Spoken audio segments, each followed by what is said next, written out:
What's up, Geeks and Gamers? It's Jeremy coming to you with another video, and today this stream is going on right now, and I am fascinated with everything I am listening to. Kevin Smith is going full Ryan Johnson. Kevin Smith is trying to make excuse after excuse after excuse, and then he even talked about how Netflix doesn't even care about the negativity because they have 210 million subscribers, according to what he's saying. That's what he said they said. He was like, oh, they just said don't worry about it. We don't care about the Rotten Tomatoes audience score. We have 210 million subscribers. He even brings up Clownfish by name. We're going to react to some of this. So let's go ahead and get this started because, as you can see, the ratio is very, very bad for Kevin Smith. Let's check this out. When folks are going like, oh, man, like you fucking, what's the word? They emasculated He-Man. I'm like, by making him sacrifice himself to save all of Eternia, like that's not sidelining, or he's not stepping aside. That's heroic. Like that's the point of a hero and stuff. Right, he didn't go, too hot for me. Where's the exit? You know, it's exactly. like, I also feel like, to come to your defense, the thing that frustrates me so much about this, like, lie thing, right? Yes. Is that people are coming up, knocking on your door and saying, like, is it true that this happens in episode 4? Fucking 9 months before the show comes out. Mm. Yeah, welcome to the internet. The only reason this got blown out of proportion is because Kevin Smith responded. This happens on every movie, on every show that has any relevance whatsoever. That's what happens on the internet. Well, how are you supposed to answer that question? You're not supposed to answer it. You want to see. You're not supposed to answer it. You're not supposed to deal with it as the director or the showrunner. You're not supposed to answer it.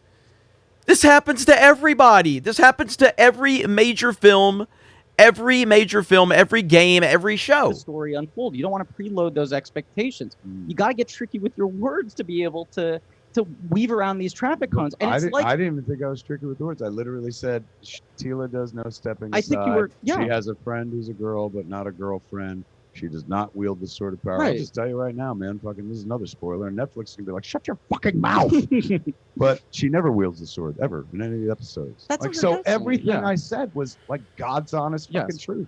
And a bunch of people are like, you better apologize for lying. I'm like, I didn't lie. All of those things are fucking factually true. He-Man did step aside. You are trying to use this. He made the sacrifice so that you can then make it a female-centric show so they can walk around and talk about how terrible all the men are. He-Man literally is stepping aside. No, he didn't just physically step aside.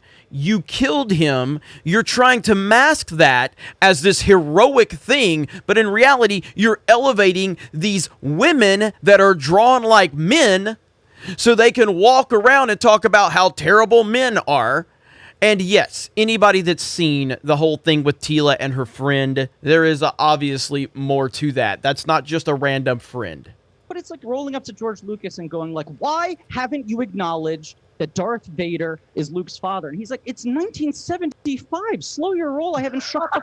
Is this guy not aware that George Lucas has literally gotten more hate for his universe than any creator in the history of cinema?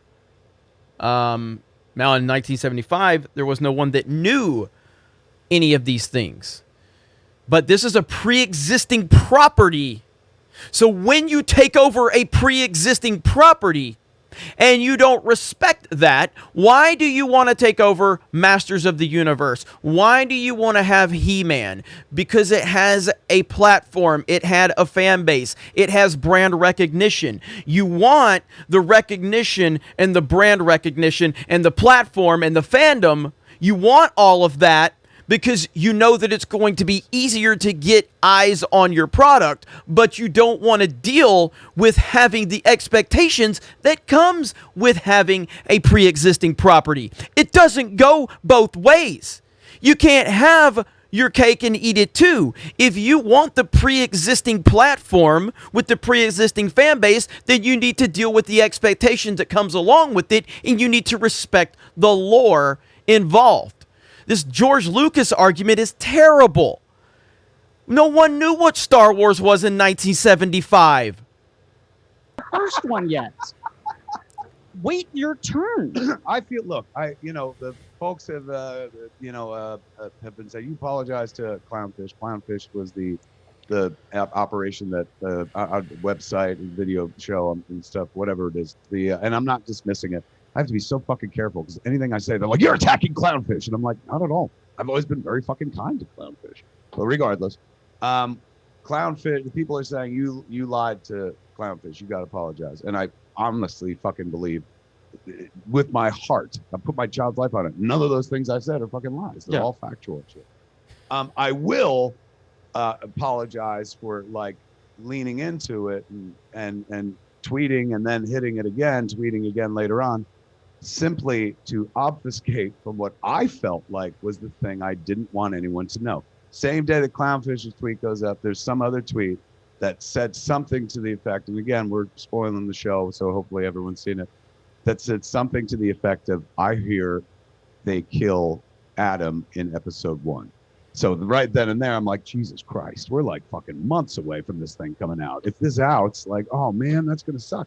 And not because I'm like, oh, they'll all hate me and shit for emasculating He-Man. More because like, I just didn't want to spoil what was a cool thing. Not only that, I mean, they're putting the spoiler. Let me Oh, finish. yes, Internet, please, so, yes, internet. While I was sitting there going like, oh shit, they're going to start talking about this, over here is a conversation that I can address. Like, that's like where they're like, Maybe you shouldn't kill the main character in the very first episode of the show. Maybe you shouldn't do that. And if that gets leaked out that it's going to happen, that's going to be a problem for you. And then the reality of it happening was a problem. So maybe don't kill the most important character in the pre-existing franchise that you are wanting to get involved in. See, this is what the whole problem is with these Hollywood people. You know, what was it? Kevin Smith, what was that comment he made about Tim Burton? And how he said Tim Burton, this is back in the day when Kevin Smith was actually awesome. But he said, like, Tim Burton said I never read a comic before. And he says, well, that would explain Batman.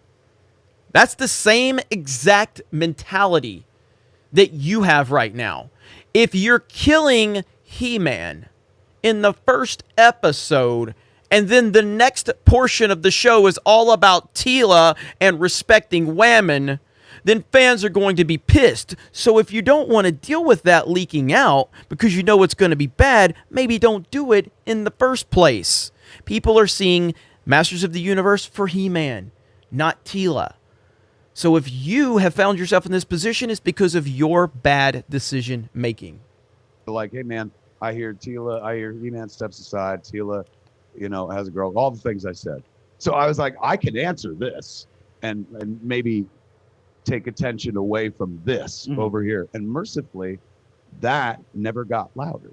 Yeah. Like nobody ever knew. So that when the first episode played for people, they were surprised. Yeah. So I hope. And some far too surprised and very vocal about it on Twitter. Which, like, again, I understand. Like, I'm a fan of things. I don't get that vocal if somebody does a thing that I don't care for and stuff like that. Like I love Twin Peaks. I didn't care for the Showtime sequel years later, but you didn't see me on the net going, what the fuck, David Lynch, you ruined my childhood and shit like that. It's just like, all right. Generally for me, you'll never hear about the shit that I don't like. That's just kind of the way like I operate. We know, Kevin. We know. But as a fan of things, I understand what people like. It's not what I fucking wanted it to be. It's not about us what we wanted it to be. It's the fact that you didn't respect what it was. Again, I go back to it. You want the pre-existing platform. You want the pre-existing fan base, but you don't want to respect the lore that comes with it or the characters. And stuff. And that's absolutely fair. I'm a man of peace. I don't like fighting with fucking people. It so irritates me that this is going on, that there is a contingency of people. And mind you, like we're talking about it like it's everything and stuff. It's a very vocal contingency that I pointed out. Like at the one vocal point, minority. Netflix friends, and I was like, I mean, did you see this? Like, are we in trouble? And they were very kind, and this is not meant to mock anybody, but they were like, Kevin, do you think we decide to pick up other seasons of shows based on the audience rating at Rotten Tomatoes? And I was like, you don't? And they're like, fuck no. And so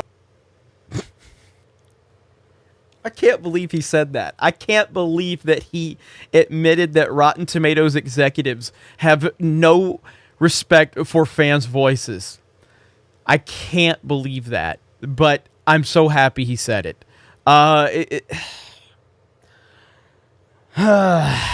Kevin Smith. Again, I want to clarify. This is a guy that I was such a big fan of. Like, this is a guy that I have respected so much.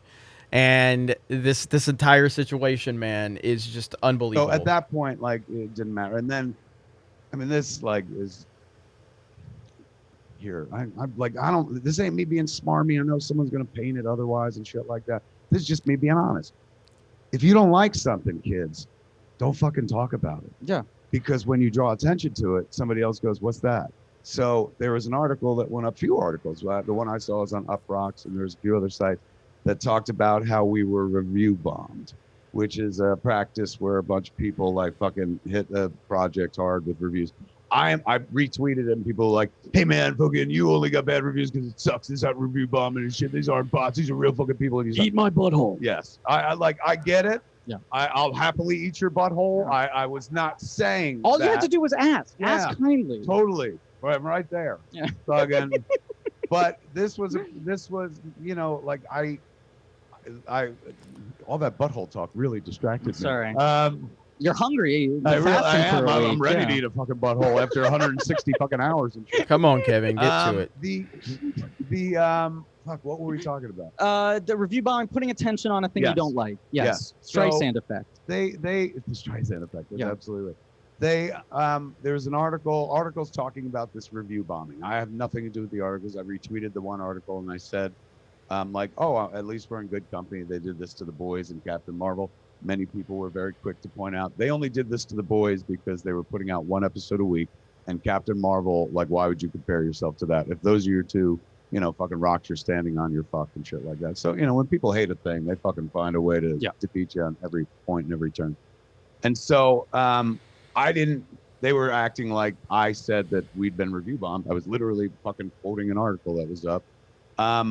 That review bombing thing, like it was so weird because I'd been a witness to it from the outside in other occasions. I remember when that happened to the boys and I was like, how strange. And when it happened to Captain Marvel, you know, never did I thought we'd be at the epicenter of it, but there we were and stuff.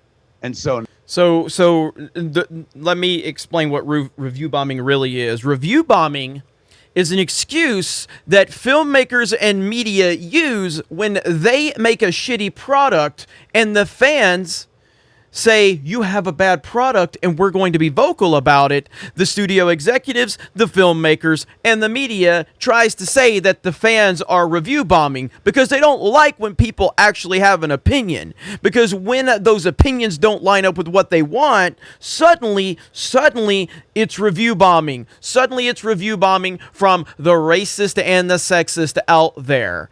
But when the critics have bad scores for movies, that's because they are so virtuous and wonderful at their job. They're just doing a great job of breaking it down. So when a movie like Shaft with Samuel L. Jackson and an all-black cast, when a film like that has a Rotten Tomatoes score from the critics, bad, but then all of the fans gave it a great review, they don't want to call it review bombing from the critics, but if the roles would have been reversed and you had an all-black film that the critics loved and the fans hated, they would suddenly say that's review bombing. That's what review bombing is. It is an excuse. That's all it is. But continue, Kevin. Continue to enlighten us. So naturally, I was like, oh my God, what does this mean? Like, is it going to bum anybody out or are we going to fucking be in trouble? And the folks upstairs, like, put it on Front Street. And this is not me being a dick, man. This is just me kind of explaining like how counterproductive it is to go all in against something you hate. Their reaction was like, Kevin, this is amazing for the show. And I was like, yeah, but all these people are mad. They were like, yes, it looks like about 5,000 to 10,000 people have written nasty things. And they were like, but we have 210 million subscribers.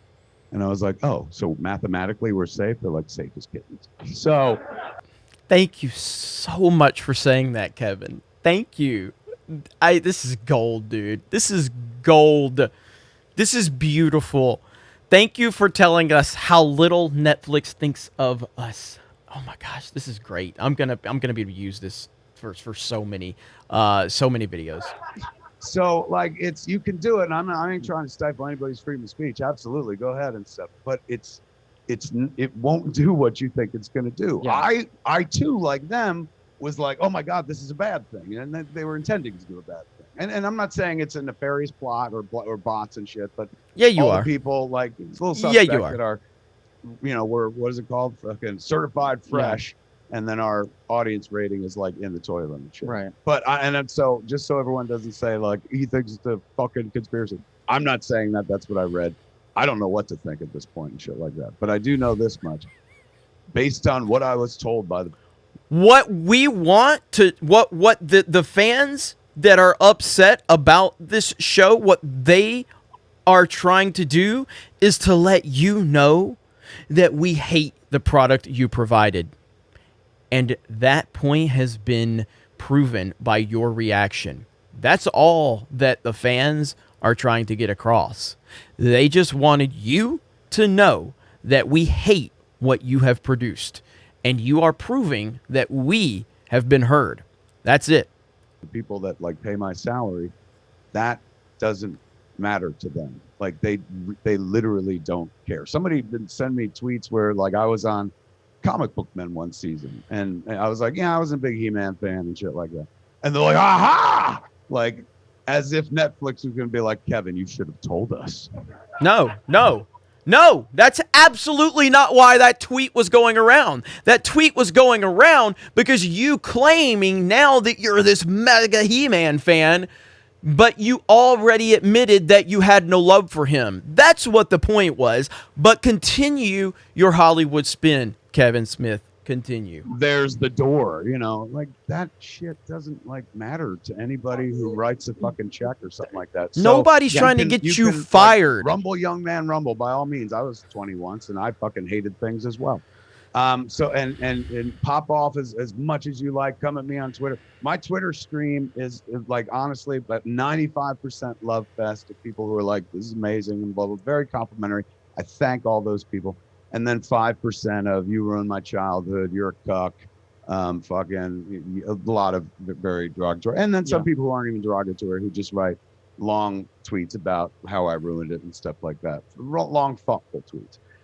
So, in that stream, it's still positive. Like it's like I'm like, other than, me going like, oh my God, this Uproxx article and reaching out to the powers that be.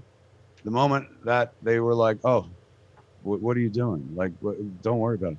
Suddenly I got to kick back and like literally enjoy it. What's going on? I mean, we worked real hard to pull this You were together. sweating bullets this morning when I showed up at the stash. Yeah. And I said, like, look, I'm reading fucking everything against my therapist's suggestion. That's what I got to get. Somebody in my life was like, why are you reading this? That's also not true. My therapist retired years ago, which is why I'm reading the comments. but I said, like, look, man, I'm reading all of it, and most of it is so positive, and the people who are positive are positive for the exact reasons we hope. Then why are you even acknowledging the negativity? See, this is what cancels out their argument. If the negativity is so insignificant, then why are you responding to it? Literally everything that is produced, no matter how loved it is, gets negativity. Everything. There's nothing that wins over 100% of the audience. Nothing. So if the negativity is so small and insignificant, then why are you spending so much time addressing said negativity? Maybe you're full of shit. Just saying. And then we got to spend the day today, actually, after a pandemic, coming face to face with people and having them really say what they, at the Revelation celebration of the stash. Plug. But that's you can't plug something that's sold out. I can plug things. No, because people listening to this in the future, they've invented time travel, and they're like, I'll go back, I'll get a ticket for that. Could you imagine? That would mean we might have. I don't know if they. This is about what. I don't know if they're done. Anybody here kill baby Hitler? I'll say subject themes or this or that. There were certain hot buttons for Right. a lot of people. Haircuts. Tila, of course, is one. People furious about haircuts. Yeah, and they're like, "Oh man, that's like ripped off." I was like, "Yeah, it was ripped off. We stole it from Kyler Lee on Supergirl. Yeah, She did that to her cool. hair one year. I was like, that looks wicked. Let's do that." Yeah, she looks awesome. But yes, it is always framed with this, like, that's not what the real fans care about. Why are you doing this stuff that's going to go wasted on real fans? And the thing I really don't like, and I say this as non-antagonistically as possible, is fans defining which fans count. Other fans count. Yeah. Because you're looking at something like Motu that's 40 years old, has had all these different things. I was saying to you earlier today, the first stuff written for Motu was the mini comics that came with the. Isn't that what you're saying Netflix is doing? Netflix is essentially saying we don't care about the angry fans. We don't care about the negativity. Isn't that what you're saying? Isn't that what you said? Well, most of it's positive, even though we know that's full of shit. So, which is it? See, it's all about projection. It's all about projection with these guys. All about projection. Figures, because they didn't have a show on the air yet. Yep. And when Like, suddenly when fans have an opinion they don't want, suddenly we can't have there's no, why are you trying to determine this, or why are you trying to determine that? But when the fans tell them what they want to hear, we love you so much, thank you so much. Like, it's just the show comes out, they negate a lot of the stuff in the mini comics. And you see fans online who go, once they started the cartoon show, the thing was over for me. Right? I was out. Then they ruined the character. I liked him better when he was a barbarian. He went and met a green lady and she gave him a... I thought that everything was positive except for a few people. If that's the case, then why do you continue to talk about the negativity?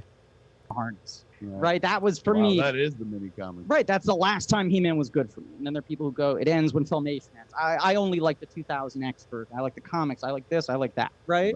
People like it for different reasons. And different people like it for different reasons. Very true. And these people... And some people, there are a lot of people who seem mad at us who were big fans of the Mike Young production 2002 version. They're like, you fucked that up. And I'm like, but we couldn't even touch that. That wasn't allowed. Right. Allowable for us to play with and stuff. So we didn't fuck that up. And then you realize that's their masters of the universe. Right. And that's no more or less valid. Right. And the other part of it is some of the people who are not just fans of this thing, but like pillars of the community, people who are hosting podcasts and doing fan art and doing cosplay and writing the bios on the back of the action figures, are people who are part of the communities that you're saying don't matter and don't count as real fans. Not to mention the people who work on these things themselves, built the building blocks of the things you're loving in the first place, have played these roles, have written these parts, have done this animation, what have you. It's a big bummer when I see people going like, why are you trying to please them? They're not real fans.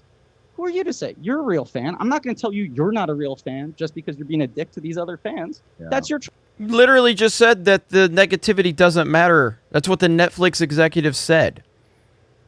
choice. You're a real fan. It's always been fandom, though, as far back as I can recall. It's a bunch of people dressed like stormtroopers going, look at those fucking jerks dressed like Vulcans. Right.